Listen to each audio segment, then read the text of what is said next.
You're listening to UCW Radio. In your face. What we got here is a failure to communicate. Oh, have I got your attention now? Greed, for lack of a better word, is good. You know what I mean? Money to be made in a place like this. Money never sleeps, pal. You're crazy. Don't run when you lose. Don't whine when it hurts. You know what it takes to sell real estate? It takes brass. I've fallen, and I can't get up. All right, welcome to Money Never Sleeps, the show where we talk about anything and everything that impacts the flow of money from around the corner to around the world. And, of course, you've noticed the roller coaster ride that we've been in, as of late, from the run-up last year, 2017, to the continued run-up in 2018. Earlier this year, we've been seeing a lot of activity on the upside, and now we're going through a slight correction that's in motion right now. And don't panic, don't freak out. It's healthy. You want it to correct a little bit because it's going to create buying opportunities. The people that can't stomach it, hey, they'll be out, and it'll create opportunities for those that are looking at for the long-term benefits of whatever issue they're invested in.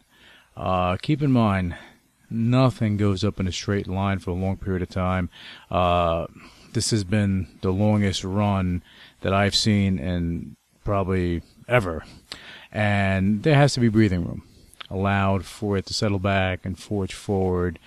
You want that to happen. And this doesn't just hold true for the market as a whole and the market in general. It holds true for individual stocks as well, individual issues that may have had a good run, and then all of a sudden they back off a little bit, and it creates opportunities. And again, they settle in, and then they have the opportunity to go forward because they may have something else going on.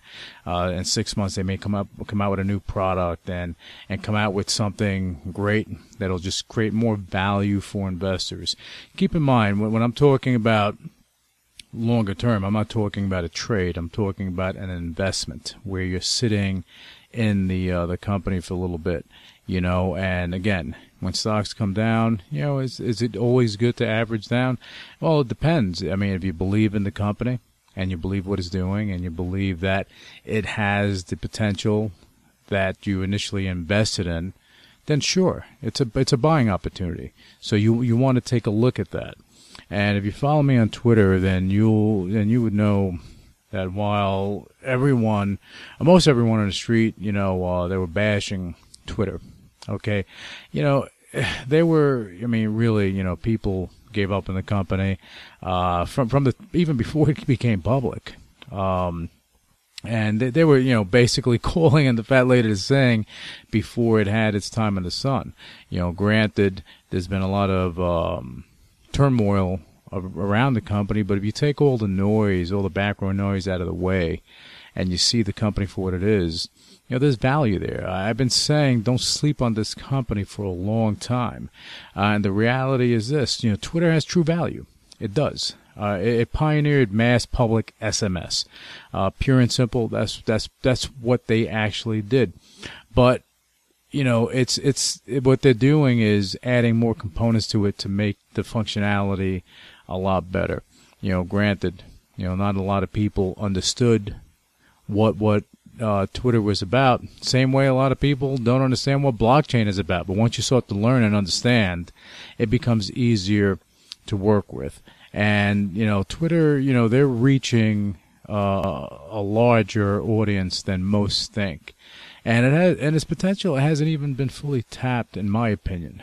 But it will, and I believe that you're going to see more of that coming out with the new people that should be coming in the company or are there already, and just based on the technology and what it can do to me, it shows its true value. And the stock has doubled from its lowest point in May of 2017, so not even a full 12 months yet, and that's what it did. That's what it did. Dud is not a word, but that's what it did. And it's, again, and I think that there's a lot more to it. Honestly, this is just the beginning of the ride. And for those that understand what the value of the company's products are to the future of communication, well, they're the ones that are going to benefit tremendously. You have to look a little deeper and understand what they're doing and what they could add to the company. You know, it's not just about, hey, I'm going to send a tweet. It's more than that, what they can do, and even what they can do on a private end. Okay, if they add some security there, some secure measures, they can probably get into something like that, which would be very interesting. They have the foundation for that. That's the beauty of it. They have the foundation, and there's a lot more value that hasn't been tapped, but I'm sure they're going to start doing that now. And again, you know, look, for traders, it's been a trading heaven. You know, the stock's going up, down, sideways, and they were, you know, continuing to jump in and out of puts and calls and this and that. And the bottom line is right now with the call volume increasing and becoming more pricey and put action slowing down a little bit for the moment, I think that it's starting to show a direction for the stock trading-wise. So lots of opportunity for short and long-term gains, in my opinion. And for full disclosure, I do not personally own Twitter, because I try not to own the issues that I'm speaking about, because, I mean, how can anyone see me as being biased if that's the case? But you know, my trust has had a long-term position in the company for a while, but again, that's just for full disclosure. Now, moving on to the next topic. Listen, I love innovation. I love technology. And without technology, you can't really innovate. So it goes hand in hand. You have to look at the full picture. I feel that AI, artificial intelligence, virtual reality, you know, even with augmented reality, gaming, smart technology, and blockchain technology will be a wave that will last for decades. There's so much more to be done there. And you see that with the companies that are involved in the sectors and what they're doing. And there's no question that, and this is a big thing, I want you to listen, no question that new homes and buildings will incorporate not only smart technology, but also artificial intelligence, and in some cases blockchain technology. And you're probably thinking, okay, you get the smart technology, smart homes, smart buildings, yeah. Artificial intelligence, yeah. You know, if you can make your home or your building into a learning machine, it's always good. But blockchain technology, I'm going to tell you why. You know, if you are utilizing blockchain technology in for certain functions of a home, it gives you a record. Let's say your refrigerator. You can have a record of all the services, all the servicing that the refrigerator has had from the beginning of time. Okay, and that's something that can be used, not, you know, when you're selling your home or when or you're buying your home, and you can utilize this stuff. So I believe that is going to be incorporated into homes. Okay, and with smart cities being pushed further globally, new building initiatives, they're going to be demanding, and they're demanding now. The demand for smart technology is high, and it's not just in the United States; it's globally. And we're not only talking about commercial properties. We're talking about residential. We're talking about everything from affordable, mid-range, high-end, commercial buildings, smaller buildings, bigger buildings, everything. Because that smart city initiative is going to bring everything together. And this is where it gets really interesting. You know, we're talking Jetsons type of stuff, right? You know, this is where we're going. This is stuff that's been thought about. This is stuff that has been laid out. You're doing it from New York to Taipei to everywhere in the world. You're going to see this, and it's going to be an interesting journey, no question. And I'm looking forward to seeing what's going to be coming out. You'll see the growth in this area, and the innovation will just bring the connectivity for these smart cities. It'll just be greater and greater as time goes on. You know, where not only from your energy consumption, but your entertainment and everything else. Just imagine having the ability to be on a Wi-Fi phone and be able to walk around anywhere and have connectivity. This is what we're talking about. This is part of the future where you can actually be connected all the time. Interesting. Okay, but I would keep an eye out for the companies that are involved in smart technology, artificial intelligence, and things of that nature, because it's going to be a big thing. It's going to be a really big thing, and I'm going to talk more about it in future episodes of Money Never Sleeps. And if you ever questioned if gaming is a big market, just look at all the kids around. What are they doing? They're playing video games. This is what they do. But it's a huge market. And all the ancillary businesses or business that comes with it is interesting. You have a lot of virtual products, skins, things of that nature that have grown into the billions and billions and billions of dollars. And it keeps growing. You're talking about virtual products. The profit margins on those are ridiculous. And the profit margins have to be 95%. It's virtual. It's virtual, okay? Just take a look at NVIDIA, all right? They are posting record gains, producing products that will serve the high-capacity gaming arena. And it's just the beginning. It's really just the beginning. And some of their products are used for mining and everything as far as, the Bitcoins of the world are concerned. But that's not where they're making their scratch from. It's coming from the gaming, all right? And with gaming, you have, it's not just playing video games. You're playing with people from all over the world. And then you have the gambling part of it, which is, that's there. It's happening. They even fill up arenas more than some sports teams for this. And I get esports. Now, is it a sport? It's not really a sport, but, they call it esports. So it's going to be an interesting deal as time goes on. But I will look at the companies that are involved in that arena because I believe that they're going to do well. Now, blockchain technology. Listen, you hear this all over the place now. You got everything from iced tea companies and clothing companies or mattress companies. Come on, they're changing their names to incorporate blockchain in it solely to capitalize on the trend, because they figured, hey, is blockchain, our stock's going to go up by a zillion %. Okay, it's a big joke in my opinion. How do you transition your company from selling a product and in a day, shazam, bing, bat, boom, you're a technology company? Come on, that's crazy. Don't fall into that trap, people. Keep your eyes open, understand the value that's there. If you have true blockchain technology companies or companies that are actually geared towards that, focus on those companies.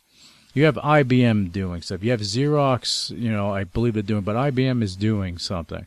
You have to focus on the companies that this is what they do. And this is part of what they do. They're technology companies. They're not selling iced tea and bread on the side. Okay? It doesn't work that way. So just be vigilant as you look towards these companies. And talking about crazy. Listen, I'm going to be talking more and more about cryptocurrency and blockchain technology for a number of reasons. As I said earlier, I love technology. I'm a tech nerd. Second, blockchain technology and cryptocurrency, they're here to say they're not going anywhere. They're not going anywhere. Okay, just get used to it. Get familiar with it. Do your research to learn. Thirdly, I like to give my spin on cryptocurrency itself and shed some light on the nonsense with ICOs. It is ridiculous already. Ridiculous, okay? And you have investors. Some of you guys are jumping into these ICOs like it's like the next coming or the last opportunity that you're going to have to make a buck. Okay, everywhere you turn, there's some initial coin offering. You see the ads, whether you go on social media, you go to a website, new ICO, new this, we're innovating this industry, that industry. It's baloney. Okay, you have these ICOs that are being launched. They don't even have a coin. They don't even have the technology. They don't have anything in place. It's just an idea. And they're raising capital for that. And the bottom line is you have some scams out there. They're taking investors' money, and what are they doing? What are you getting in return? A hello, a thank you? Okay, well, where I come from, if you're raising capital to grow a business, because that's what these coins, these companies are doing, right? They're raising capital so that they can create this business model. So if you're doing that to grow a business, you're either doing a private placement or an initial public offering, bottom line. Okay? You can do an exempt private placement, no question, and still comply with the Securities and Exchange Commission rules that are in place currently. But ICOs, they're a different breed for whatever reason, and they should be regulated. Not just randomly show up, raise 20, 30, 50 million dollars, and then get to work. Okay, how does that work? I mean, it's ridiculous. And you have the SEC. They're coming down. They're coming down on some of these. And I'm telling you, the ICO market is going to go bye-bye because it doesn't make any sense. It's not regulated. You have some exchanges or some like Indiegogo. They're trying to self-regulate. Great, happy for you. But at the end of the day, when you have these ICOs that are being just put together, who's Indiegogo? Are they regulated by the SEC? I don't think so. So for them to go and say that they're regulating these ICOs on their platform is great. You're being diligent and not just letting anyone put something on your site. But you know what? I think there should be more. There just should be more safety nets in place for investors, and that's what it comes down to.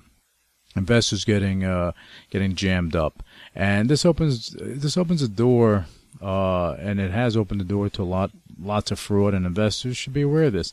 Even though you have hedge funds and other financial institutions that are promoting some of these ICOs, don't get rooked in by the hype, because the reality is you can get hurt. Look for things of value. I would stay away from the ICOs. Look at what's out there already.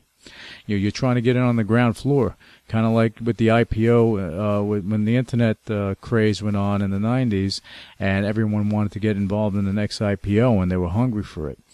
This is what it is, but the difference is IPOs are regulated, right? Yet you have certain things in place to protect investors. Here, there are none. Keep that in mind. And in the world of cryptocurrency, there needs to be an underlying value. Okay, and I have to stress that underlying value to it. Otherwise, it's potentially worthless. Okay, Bitcoin, undoubtedly the grandmother of them all. When it was created, it was for a purpose. But I'm pretty sure that the purpose has been warped at this point. You may or may not agree with me, but that's the way I see it. The value of Bitcoin is its distribution and peer-to-peer acceptance. That's it. Okay, plus, the exchanges are now carrying futures contracts on it, so that legitimizes Bitcoin and cryptocurrency as a whole.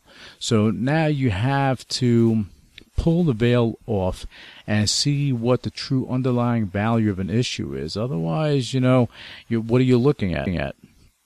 You're looking at the public ledger. You're looking at what the exchanges want you to see. I mean, you have to look at something more. There has to be an intrinsic value to the coin. Without the peer-to-peer, then any cryptocurrency issued with no real value to it will eventually fall off. And that's my opinion. That's my view. Bitcoin, and maybe Bitcoin Cash will survive, but more so Bitcoin, because of its legacy value, will stay in tow. But that's about it. All these other coins that people are talking about, Litecoin this and all these other coins that are out there that are issued, Monero. When I read that Monero website, I was like, oh my God, that right there is a recipe for disaster and all types of crazy stuff going on. Okay, but you have to be wary. If you are using any of these for transactional purposes, great. If but these swings and everything else, I don't know. You have to be careful what you get involved with. Again, what issues you get involved with. And let me just talk about Ethereum. Actually, I'm going to talk about a few other issues.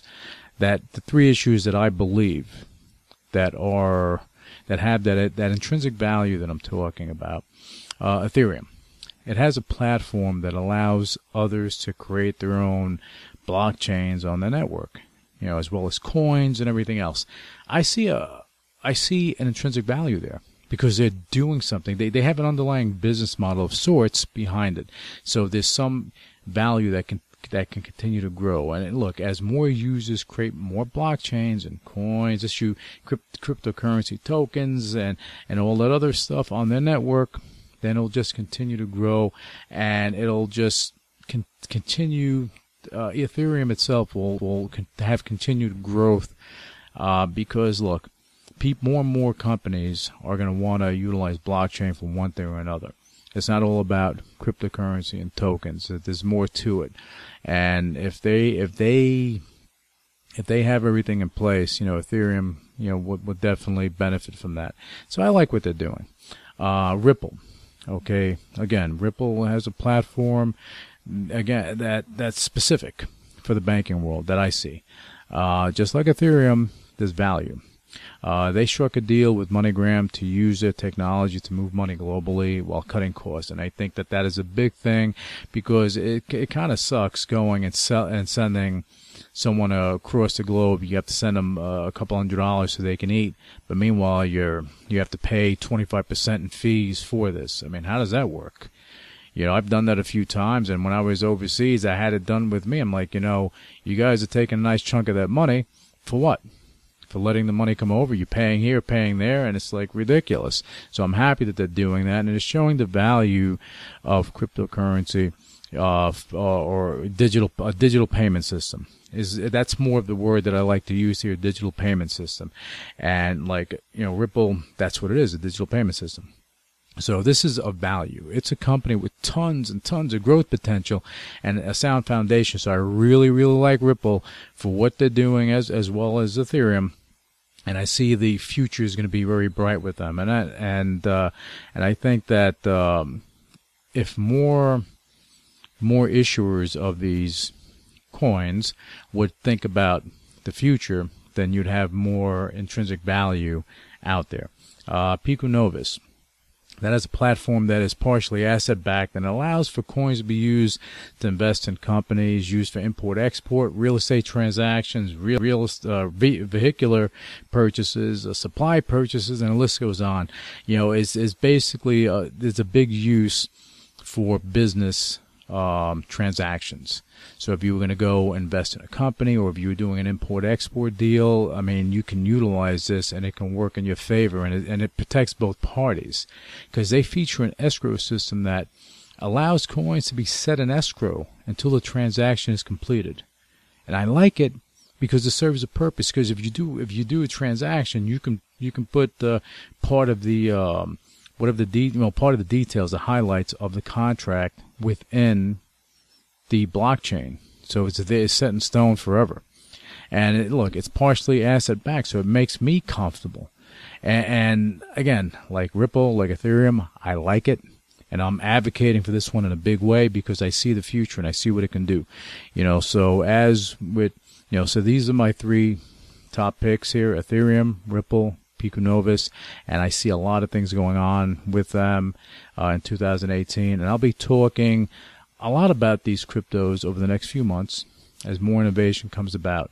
For investors, listen, just be diligent. Focus on the value and not the hype. Forget about the online ads, the hype emails, the PR blitz, and all that other nonsense that's going on. Look for the value. If you're going to play in this space, look for the value and see the uses. What can you do here? What can you do with these coins? There has to be a use. There has to be use. If there's no use, then there's no use for you. And I'll leave off with this.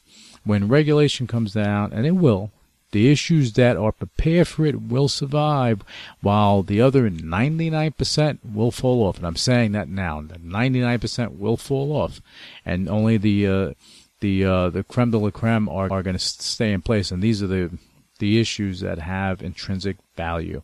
Okay, that's it for this episode of Money Never Sleeps. I want to thank you for being for sitting there and listening to it.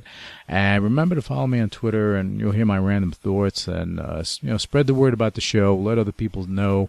And if you have anything, a topic that you want us to tackle, just shoot us out an email. We'll take it under consideration. And we are ramping up the show now, and we want to bring forward value to our listeners. So, and we're going to wind up having a call-in version in the near future as well. So with that said, be safe out there with the bad weather, and have an awesome, awesome trading day. Initiating shutdown sequence. You're listening to UCW Radio. In your face. What is your major malfunction? So let it be written. So let it be done. Ladies and gentlemen, my mother thanks you, my father thanks you, my sister thanks you, and I thank you. All opinions expressed by Luis Velazquez on the Money Never Sleeps radio show and its website are solely his opinions and do not reflect the opinions of the UCW radio show or their parent company or affiliates, and may have been previously disseminated by him on television, radio, internet, or another medium. You should not treat any opinion expressed by him as a specific inducement to make a particular investment or follow a particular strategy, but only as an expression of his opinion. His opinions are based upon information he considers to be reliable, but neither the UCW radio show nor its affiliates, parent companies, and or subsidiaries warrant its completeness or accuracy, and it should not be relied upon as such. The UCW radio show, Luis Velazquez, its affiliates, parent companies, and or subsidiaries are not under any obligation to update or correct any information provided on the radio show or on the website. His statements and opinions are subject to change without notice. No part of his compensation from the UCW radio show is related to the specific opinions he expresses. Please read the full disclaimer on MoneyNeverSleepsRadio.com.